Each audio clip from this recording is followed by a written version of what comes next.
the whole thing was rather like a spy thriller. It was very much undercover, it's very secretive, and if the establishment had got any wind of it, then the cover would have been blown and the book would never have come out, and the story of Diana, the story that the world knows today, would not have been revealed.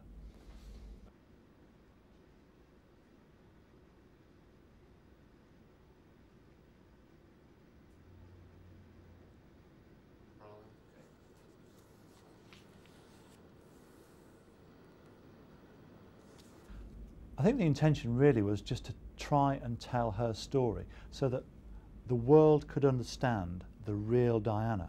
Because remember, before the book came out, she was just seen as this rather demure and silent clothes horse, this attractive adornment to Prince Charles. And she really wanted to tell her side of the story, what was really going on in her life. And it's one of the things that fascinates me is the difference between myth and reality. The reality was that Diana was living an awful life. The myth was that it was this fairy tale marriage.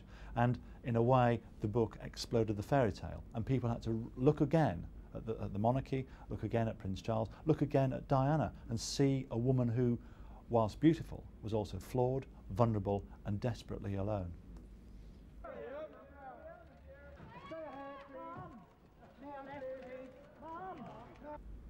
One of the reasons for giving her deniability was so that she always had she wasn't painted into a corner, so that at some point she and Prince Charles could say to each other, look, yes, we've had a tough 10 years. It's been yes, Prince Charles could say, yes, I have had a mistress, and they could work together to work something out. So that was the whole purpose behind deniability as well, that it gave them the chance to come together.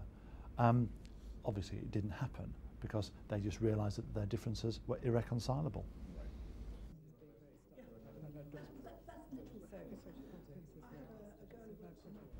What shocked me most was this conspiracy of silence, that not just Prince Charles, and I could understand that, but the detectives, the valets, the cleaners, the Buckingham Palace courtiers, the rest of the royal family, all conspired in the knowledge that Prince Charles was enjoying, effectively, a surrogate marriage with another woman, and that Princess Diana, when she asked people face to face, were being told black is white. And she was living in this Kafkaesque nightmare. And it's one of the reasons why she decided to speak to me, the fact that she could no longer bear to live this intolerable lie.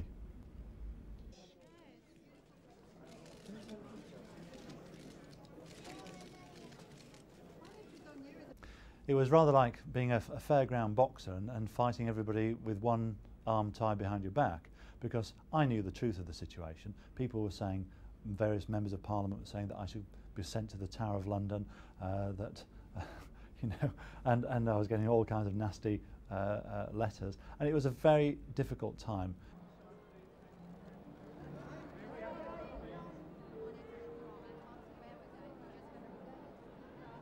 I find the criticism of me often quite puerile and rather bewildering, because the book that I've written is the only book that's been authorised by the Princess of Wales, the only book that's ever been written with her full undivided cooperation, and the world has picked over that book for the last 5 or 6 years. So for people to attack me, they're really attacking Diana as well.